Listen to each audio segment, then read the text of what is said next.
வில்லங்கம் வாங்க நம்ம ரிஜிஸ்டர் ஆபீஸ்க்கு போறோம். அங்க தாயா பெரிய வில்லங்கமே காத்திருக்கு. ஐயா, திருச்சி OFTல 25 வருஷத்துக்கு முன்னாடி அரசு அலுவலர்கள் 3000 பேருக்கு வீடு கட்டி கொடுத்தாங்க ஐயா. நம்மாலும் மாசம் மாசம் பணம் கட்டி 10 வருஷம் பணம் கட்டி முடிச்சோன்னு பட்டா கேட்க போயிருக்காங்க. அப்பதான் ஒரு உண்மை தெரியுது, அது நிலம் வீட்டு வசதி வாரியத்துக்கு சொந்தம் இல்லையா, நத்தம் புறம்போக்கு நிலமா. நம்மால நடையா நடந்திருக்காரு.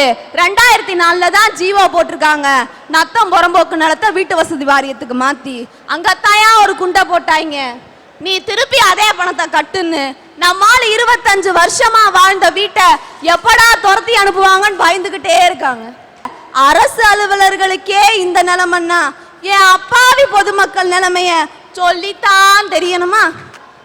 ஆகஸ்ட் 15 என்ன தினம்? சுதந்திர தினம். அதை கொண்டாட யார் காரணம்? விடுதலை போராட்ட தியாகிகள். உண்மைய சொல்றேன், அன்னைக்கு மட்டும் அவங்க சிறையில இருந்தாங்கன்னு சொல்லக்கூடாது, இன்னைக்கும் சிறையில தான் இருக்காங்க. வறுமை சிறையிலையா? அவங்க விடுதலை போராட்டத்துல பட்ட பாட விட இன்னைக்கு தியாகிகள் பென்ஷன் வாங்க படாத பாடுபடுறாங்க ஐயா. நான் உங்களை பார்த்து ஒரே ஒரு கேள்விதான் கேட்கிறேன். விடுதலை போராட்டத்தில் இந்த நாட்டுக்கு சுதந்திரம் கிடைக்கணுங்கிறதுக்காக வெள்ளைக்காரனுடைய பீரங்கியை எதிர்த்தே போராட தெரிஞ்ச தியாகிகளுக்கு ஏன் இன்னைக்கு இருக்கிற அரசு அதிகாரிகளை எதிர்த்து போராடி தன்னோட பென்ஷனை வாங்க தெரியல, வாங்கணும்னு ஏன் அவங்க முயற்சி பண்ணல? நான் சொல்றேங்கய்யா, அப்ப கூட அவரே சொல்லிட்டாரு, கேட்டு வாங்க முடியல, போராடித்தான் வாங்கணும். அதனாலதான் சொல்றேன் பரிதாபத்துக்குரியவங்கன்னு. ஒட்டுமொத்தமா எல்லா அதிகாரிகள் மேலையும் பழிய போடாதீங்க. ஊர்குளத்தை தூர்வாரலன்னா பிள்ளையும் கிள்ளி விட்டுட்டு தொட்டிலையும் அதிகாரியை வந்து ஆட்டம்னு நினைக்கிறது மிகப்பெரிய தப்பு. ஊர்குளத்தை நீ முதல்ல சுத்தமா வச்ச கத்துக்க, அப்புறம் தூர்வாராத மேல குறை சொல்லலாம். நம்ம மேலே 1008 அழுக்கு இருக்கு. தம்பி, தெரியாம பேசக்கூடாது, பாப்பா காட்டா தான் பேசுது. இந்த முதியோர் பென்ஷன் வாங்கி கொடுத்தாங்க, முதியோர் பென்ஷன் அரசாங்கம் கொடுக்குது, எடுத்துட்டு வர போஸ்ட் மாஸ்டர் 40 ரூபா லஞ்சம் கேட்கறான் கொடுக்கறதுக்கு. ஐயா, நான் போஸ்ட் மாஸ்டர் உத்தியோகம் நல்லபடியா பார்த்துக்கிட்டு இருக்கேன் ஐயா. இது நாள் வரைக்கும் 11 வருஷ சர்வீஸ்ல ஒரு நாள் கூட லஞ்சம் நான் வாங்கினதில்லை. ஏன் தெரியுங்களா? யாருமே லஞ்சம் எனக்கு. இந்த திருச்சிராப்பள்ளி மாவட்டத்தில் தான் எங்களுடைய அஞ்சல் துறை தலைமை நிலையம் இருக்கு. என்னைய உட்கார வச்சுக்கிட்டு ஒரு போஸ்ட் மாஸ்டர் 40 ரூபா லஞ்சம் வாங்கினாருன்னு சொன்னீங்களே, இது மிகப்பெரிய தவறு. வாங்கியிருந்தா ஒரு வேளை போஸ்ட்மேன் வாங்கியிருப்பாரியா? இல்ல, நான் உட்கார்மா, அவர் சொல்றாரு நம்பர் 1 துறை தாங்க உங்க துறை. உங்க துறை நல்லா இருந்தா ஏன் நாட்டில் இருக்கிறவங்களாம் கொரியர்ல லெட்டர் அனுப்புறான்? தயவு செய்து இவங்களுடைய அட்ரஸ் எல்லாம் வாங்கி கொடுங்க. நாளையில இருந்து உங்களுக்கு எல்லாம் ஒழுங்கா தபால் வரும், நான் பாத்துக்கிறேன். ஐயா, இதுல இருந்து எனக்கு ஒரு உண்மை தெரிஞ்சது. வெள்ளையங்கிட்ட இருந்து வாங்கினது சுதந்திரம் இல்ல, அரசு அலுவலகங்கள்ல சில அரசு அதிகாரிகள்ங்கிற கொள்ளையங்கிட்ட இருந்து வாங்குற சுதந்திரம் தாயா உண்மையான சுதந்திரம். அந்த சுதந்திரம் வாங்குற வரைக்கும் என் அப்பாவி பொதுமக்கள் தாயா பரிதாபத்துக்குரியவன். கமுதியில மணிவண்ணன் ஒரு இளைஞன், அவனோட அப்பா வந்து 2 லட்சம் ரூபா கடனை வாங்கி அவனை மலேசியாவுக்கு அனுப்புறாரு. அப்படி மலேசியாவுக்கு அனுப்பும்போது அந்த மலேசியாவில் அவன் செத்து போயிடான். ஸோ அந்த பணத்தை கொண்டுறதுக்கு இவர்கிட்ட பணம் கிடையாது. ஸோ இந்த பணத்தை அங்கல்லாடி இங்கல்லாடி கடைசியில் சிவகாசியினுடைய எம்பிகிட்ட போய் சொல்கிறார், கெஞ்சுறார், சார் என் பிள்ளைய நான் கொண்டு வரணும், என்கிட்ட பணம் காசு கிடையாதுன்னு. இந்த சிவகாசி எம்பி வந்து அரசாங்கத்திட்ட சொல்லி அந்த அரசாங்கத்திட்ட சொல்லி அந்த பணத்தை மெட்ராஸ் ஏர்போர்ட்டுக்கு கொண்டு வந்துடுறார். அப்படி கொண்டு வரும்போது அவர் அந்த மெட்ராஸ் ஏர்போர்ட்டில் சொல்கிறாரு, இந்த நாட்டு இளைஞன் சொற்ப சம்பளத்திற்காக மலேசியாவிற்கு செல்லும் பொழுது ஒரு பெரும் தொகையை அந்த தூதரகத்துக்கு கட்டிவிட்டு தான் இந்த பணத்தை எடுத்து வர வேண்டியிருக்கிறது. இந்திய அரசாங்கமே தயவு செய்து இதுக்கு ஏதாவது ஒரு ஃபண்டு கிரியேட் பண்ணுங்களேன் அப்படின்னு வெளிநாடு வாழ் இந்தியர்களுக்கான அமைச்சர்கிட்ட அவர் கதறார். இப்போ நம்ம இந்த இடத்துல எனக்கு வந்து மத்திய சுகாதாரத்துறை அமைச்சர் சொன்ன விஷயம் தான் எனக்கு ஒன்று ஞாபகத்துக்கு வருது. 70% மருத்துவர்கள் இந்த நாட்டிலிருந்து வெளிநாட்டுக்கு செல்லுகிறீர்கள், ஆனால் ஒவ்வொரு ஆண்டும் 2.5 லட்சம் நோயாளிகள் இந்த நாட்டுக்குள் மருத்துவம் செய்வதற்காக வருகிறார்கள். மருத்துவர்களே, தயவு செய்து வெளிநாடுக்கு செல்லாதீர்கள், உங்களுக்கு வேண்டிய வசதியை நாங்கள் செய்து கொடுக்கிறோம் அவர் சொல்றார். 1952 ஒலிம்பிக்ல வந்து மகாராஷ்டிரா மாநிலத்தை சேர்ந்த கசாபா ஜாடவ்ங்கிறவர் போய் வெண்கல பதக்கம் இந்தியாவுக்கு வாங்கிட்டு வந்தார். அந்த ஒலிம்பிக்கில் வாங்கின அந்த 2 வருஷம் மட்டும் அவரை தூக்கி வச்சு ஆடினீங்க உங்கள் இந்திய அரசாங்கம். ஆனால் 1984 வருஷம் வரையும் அவர் ரொம்ப வறுமையில் வாடினார். 1984 அவர் இறந்தப்ப அவர் அனாதையாக இறந்தார். அப்போ எங்கே போச்சு உங்கள் இந்திய அரசாங்கம்? திறமைக்கு மதிப்பு கொடுக்குறோன்னு சொல்கிறீங்களே, ஒரு இந்தியாவுக்காக பதக்கத்தை வாங்கின அந்த இளைஞனுக்கு என்னையா மதிப்பு கொடுத்தீங்க? அதனாலதான் திறமையா இருக்கிறவங்க வெளிநாட்டுக்கு போறான். ஒரே ஒரு செய்தி, அமெரிக்காவில் இந்த பெய்ஜிங்கிலே ஒரு ஒலிம்பு தங்கப்பதக்கம் வாங்கியிருக்கிறார். அவர் ஒரு நீக்ரோ. அந்த நீக்ரோவை அந்த அமெரிக்காவில் மதிப்பதில்லை. இந்த பெய்ஜிங்கில் ஒலிம்பிக்கில் வாங்கிய பிறகு தான் அந்த அமெரிக்காவில் அவருக்கு மதிப்பு. ஒன்றே உதயத்தான் இறுதியாக சொல்லுகிறேன், இன்றைய இளைஞனே, உன்னிடம் திறமை இருக்கிறது, நம்பிக்கை இருக்கிறது, உழைப்பு இருக்கிறது, அதைவிட இந்த நாடு உன்னை மதிக்க காத்திருக்கிறது. இளைஞனிடம் உழைப்பு இருக்கிறது, தன்னம்பிக்கை இருக்கிறது, திறமை இருக்கிறது, இங்க வேலை தான் இல்ல. நான் வேலை அங்க போய் ஒளிஞ்சுக்கிறேன். வேலை என்றே நான் வேலையே செய்ய சொல்லல. எந்த இளைஞனையும் ஒரே ஒரு செய்தியை சொல்லுகிறேன், எந்த நாட்டு கோழி குஞ்சாக இருந்தாலும் முட்டையை உடைத்துக் கொண்டுதான் வர வேண்டும் வெளியே. அது இந்திய குஞ்சாக இருந்தாலும் சரி, அமெரிக்கா குஞ்சாக இருந்தாலும் சரி. ஒன்றும் கிடையாது. எங்கள் பள்ளிக்கூடத்தில் முதல்ல நான் வேலைக்கு சேர்ந்த கதை தெரியுமா? முதல் நாள் போய் பள்ளிக்கூடத்தில் வேலைக்கு சேர்ந்த உடனே பிரேயரில் ஹெச்எம் என்னை கூப்பிட்டு அறிமுகப்படுத்துறாரு. இவர் நம் பள்ளிக்கு புதிதாக வந்திருக்கும் தமிழாசிரியர், இவரை பற்றி இவரே சொல்லுவார் அப்படின்ட்டார். நான் மைக் எடுத்துக்கிட்டு, தம்பிகளா, என்னை பார்த்து நீங்கள் பயப்பட வேண்டியதில்லை, நானும் உங்களை மாதிரியே இதே ஸ்கூலில் படித்தவன், இதே மாதிரி ட்ரௌசர் சட்டை போட்டு இதே மைண்டில் நின்றுட்டு இதே மாதிரி படித்து உங்கள் பள்ளிக்கூடத்துக்கு வாத்தியாராக வந்திருக்கேன். இதுலேருந்து என்ன தெரியுதுன்னு, இந்த பள்ளிக்கூடத்தில் படித்தா வேற எங்கேயும் நல்ல வேலை கிடைக்காதுன்னு தெரியுது. இவனையெல்லாம் கரை சேர்க்கணும், இவனையெல்லாம் மேலே கொண்டு வரணும்னு நாங்கள் பாடுபடுறோம். எங்களை எப்படியெல்லாம் வீட்டுக்கு அனுப்பணும்னு அவன் பிளான் பண்ணுறான். ஆனால் இது எல்லாத்தையும் தாண்டி ஆசிரியர்கள் எப்படிப்பட்டவங்க தெரியுமா? ஆசிரியர்கள் தான் இந்த நாட்டினுடைய முதுகெலும்பாக இருந்து பல தூண்களை உருவாக்கிக்கிட்டு இருக்கக்கூடியவங்க. சார், ஒரு நிமிஷம். ஆசிரியர்கள் வந்து தூண்லான்றாங்க, கரெக்ட். நான் கேட்கறது ஒரே ஒரு கேள்வி. இந்த ஆசிரியர்கள் வந்து எண்ணிக்கை இல்லாம கரெக்டா 10th எக்ஸாம் பேப்பர் திருத்தும் போது, +2 எக்ஸாம் பேப்பர் திருத்தும் போது தான் 18 அம்ச கோரிக்கைகளை நிறைவேற்றவில்லை என்றால் நாங்கள் வெளிநடப்பு பண்றோம்ன்றீங்களே. என் பையன் பரீட்சை எழுதிட்டு போயிருக்கானே, என் புள்ள 10th எழுதிட்டு போயிருக்கானே, அவன் பரீட்சை பேப்பர்ல விளையாடுறீங்களே, இந்த பணி அறப்பணியான்றதா கேள்வி, என்னோட கேள்வி. நம்ம நாட்டில் எந்த போராட்டம் நடந்தாலும் வேலை செய்ய மாட்டோம்னு தான் போராட்டம் நடத்துவாங்க. ஆனால் வெளிநாட்டில் ஒரு பழக்கம் உண்டு. ஒரு செருப்பு தொழிற்சாலையில் போராட்டம் நடத்தினா கூட ஒரு கால் செருப்பை செஞ்சுட்டு இன்னொரு கால் செருப்பை செய்யாமல் போராட்டம் நடத்துவாங்க. இந்த பண்பாட்டை, இந்த ஒரு நல்ல வழிமுறையை கரெக்டாக ஃபாலோ பண்ணுறது ஆசிரியர்கள் மட்டும்தான். பாடத்தை பூரா நடத்திடுவோம், பேப்பர் மட்டும்தான் திருத்த மாட்டோம். ஏன்னா அங்கே தான் எங்கள் வாழ்க்கை இருக்குது. டிராபிக் போலீஸ் 8 மணி நேரம் வெயில்ல நிக்கிறாரு, அவர் அனுதாபத்துக்குரியவர், அவர் பரிதாபத்துக்குரியவரியா?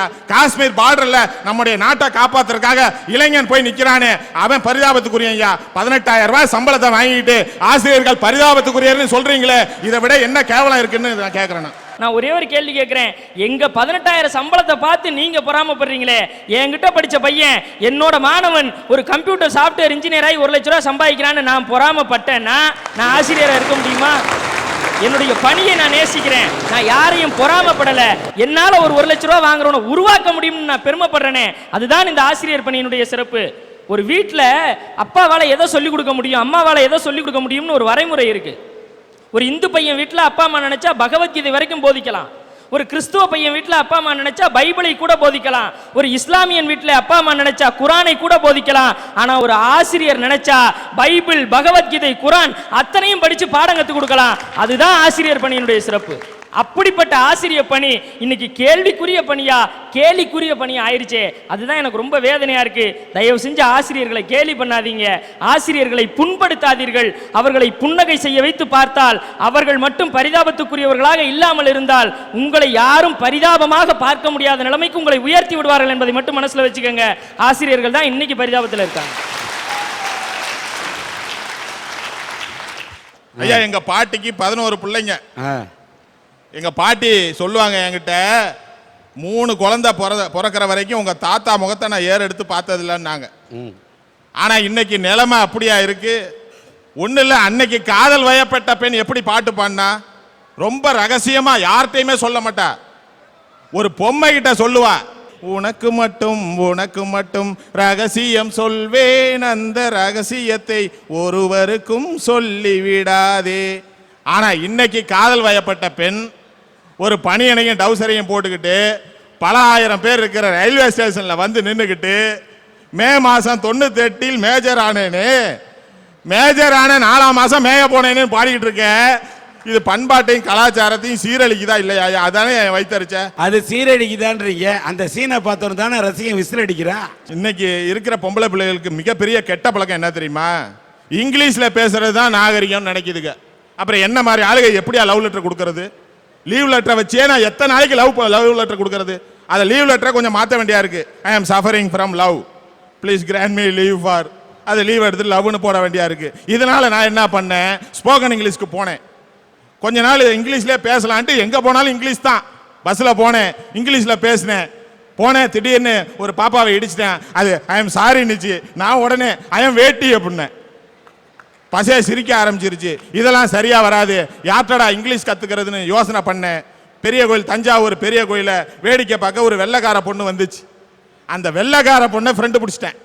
அது கேட்டதெல்லாம் வாங்கி கொடுத்தேன். தலையாட்டி பொம்மை கேட்டுச்சு, சோளப்பொரி கேட்டுச்சு, எல்லாத்தையும் வாங்கி கொடுத்தேன். பேங்க் பேலன்ஸ்லாம் காலி ஆனிச்சு.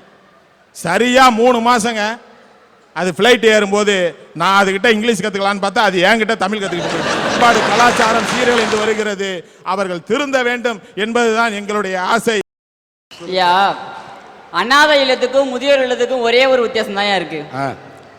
அப்பா அம்மா இல்லாததுனால அந்த குழந்தைங்க அங்கே வந்திருக்காங்க, அப்பா அம்மாவா இருந்ததுனால இவங்க இங்கே வந்திருக்காங்க. ஒருத்தருக்கு ஒரு புள்ள பிறந்தா அவனுக்கு பிறந்த நாள் சர்டிஃபிகேட் வாங்குறதுக்கு அவங்க அப்பா கியூல நிற்கிறாரு, ஸ்கூல்ல அட்மிஷன் போறதுக்கு அவங்க அப்பா கியூல நிற்கிறாரு, காலேஜில் ஃபீஸ் கட்டுறதுக்கு அவங்க அப்பா கியூல நிற்கிறாரு. இன்னைக்கு அவர் பிள்ளை கியூல நின்றுட்டு இருக்கான். எதுக்காக தெரியுமாயா? அவங்க அப்பாவுக்கு முதியோர் இல்லத்து அட்மிஷன் போறதுக்காக. ஒவ்வொரு பிள்ளையும் அவங்க அப்பாவை கொண்டே முதியோர் இல்லத்துல வரப்ப என்ன மேல சொல்லிட்டு வரான், அப்பா நீ ஒன்றும் கவலைப்படாத, இதெல்லாம் கொஞ்ச நாளைக்கு தான், என் பிரச்சனை எல்லாம் தீர்ந்த உடனே நான் வந்து உன்னை கூட்டி போறேன்னு சொல்லிட்டு வரான். இது எப்படி தெரியுமா இருக்கு? ஒரு ஊர்ல ஒரு நீதிபதி ஒரு குற்றவாளிக்கு தண்டனை கொடுத்தாராம். நீ பண்ண தப்ப எல்லாம் நிரூபிச்சாச்சு, உனக்கு நான் மொத்தம் 150 வருஷம் தண்டனை தர்றேன் அப்படின்னாராம். உடனே அந்த குற்றவாளியோட கண்ணெல்லாம் கலங்குனிச்சான். அந்த நீதிபதி சொன்னாராம், சரி உன் கஷ்டம் எனக்கு தெரியுது, உன்னால இவ்வளவு தண்டனை அனுபவிக்க முடியாது, உன் தண்டனை கொஞ்சம் குறைக்கிறேன்னாராம். உடனே அந்த குற்றவாளி சந்தோஷப்பட்டானா. அந்த நீதிபதி என்ன தெரியுமா சொன்னாராம், நீ உயிரோட இருக்க வரைக்கும் உன் தண்டனை அனுபவிச்சா போதுனாராம். அதே மாதிரிதான் எனக்கு ஒவ்வொரு பிள்ளையும் பண்ணிட்டு இருக்கான். வயசான காலத்துல ஒவ்வொரு அப்பா அம்மா எதிர்பார்க்கறது என்னையா, நைட்டு ஆஃபீஸ் முடிச்சு வீட்டுக்கு வந்தானே, என்னம்மா மத்தியானம் சாப்பிட்டியான்னு அன்பா ஒரு வார்த்தை. மாசத்துல ஒரு நாள் வீல் சேர உட்காந்துருக்க அப்பா கிட்ட, என்னங்கப்பா உடம்புக்கு நல்லா இருக்கா, மாத்திரை எல்லாம் கரெக்டா சாப்பிட்றீங்களான்னு அக்கறையா ஒரு வார்த்தை.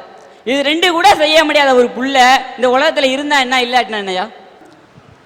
ஒரு நாள் நான் ஒரு முதியோர் இல்லத்துக்கு போயிருந்தேன்யா. அங்கே ஒரு தாத்தாவும் பாட்டியும் பார்த்தீங்கன்னா ரொம்ப நேரமாக உட்காந்து பேசிட்டே இருந்தாங்க. எனக்கு ஒன்றுமே புரியலை. ஏன்னா அந்த தாத்தா ஒன்று சொல்லிட்டு இருக்காரு, அதுக்கு அந்த பாட்டி சம்மந்தமே இல்லை இன்னொன்று சொல்லிட்டு இருக்காங்க. என்னன்னே எனக்கு தெரியல. அங்கே வேலை பார்க்குறவங்கள்ட்ட கேட்டேன், என்னங்க இப்படி பேசிட்டு இருக்காங்களேன்னு. அவங்க என்ன சொன்னாங்கன்னா, அவங்க எப்போதுமே இப்படி தான் பேசிட்டு இருப்பாங்க அப்படின்னு சொன்னாங்க. இதில் ஒரு விஷயம் இருக்கு. என்னன்னா அந்த பாட்டிக்கு காது கேட்காதான். அந்த தாத்தா பேச்சு துணைக்கு ஆள் இல்லாத அந்த தாத்தா இதுவே வீட்டில் இருந்தாருன்னா அவங்க பேர பிள்ளையோ சொந்தக்காரங்களோடையோ பக்கத்து வீட்டுக்காரங்களே பேசிட்டு இருப்பாரு.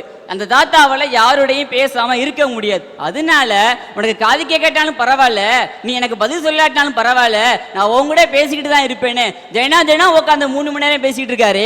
இந்த தாத்தாவோட பரிதாபமானவர் யார் இருக்க முடியும்? அதனால இந்த உலகத்திலேயே ரொம்ப ரொம்ப பரிதாபமானவங்க முதியோர்கள் தாங்க. ஒரு சாதனையாளர் குருமூர்த்தி என்ற ஒரு இளைஞனை மேடை கிடைக்கின்றேன்.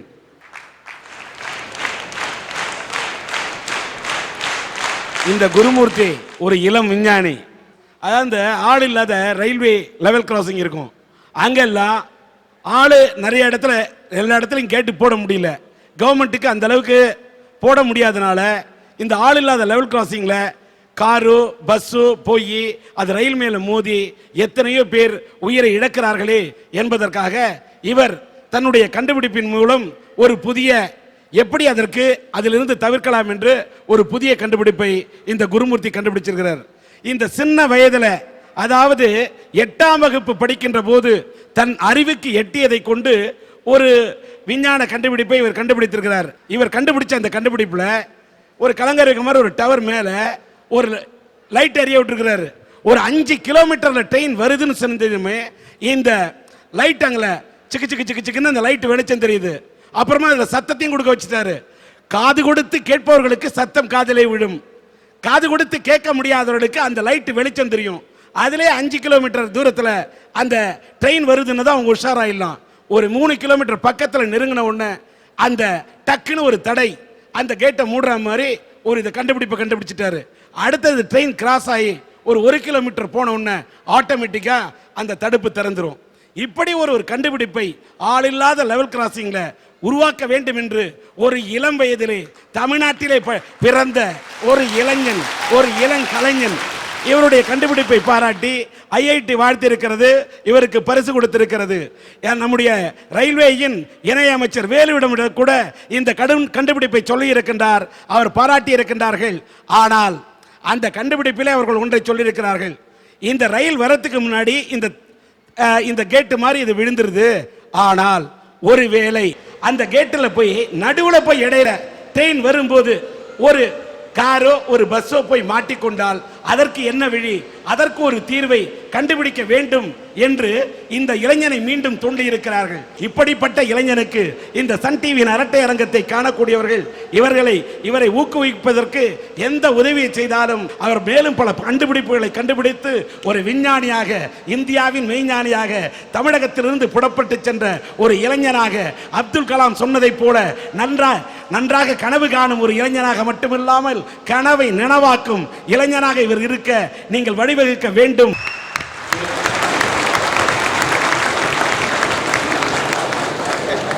வாங்க. பாலு என்ற பெரியவர் இந்த பையனுடைய வார வேண்டும் அவரது தலையெடுத்து, அதற்காக இவர் போயிட்டு இருக்கும் இந்த காசோலையின் கையெழுத்து 5000 ரூபாயை இந்த பையனுக்கு அவர் தருகிறார். பாலு வாழ்த்துக்கள்.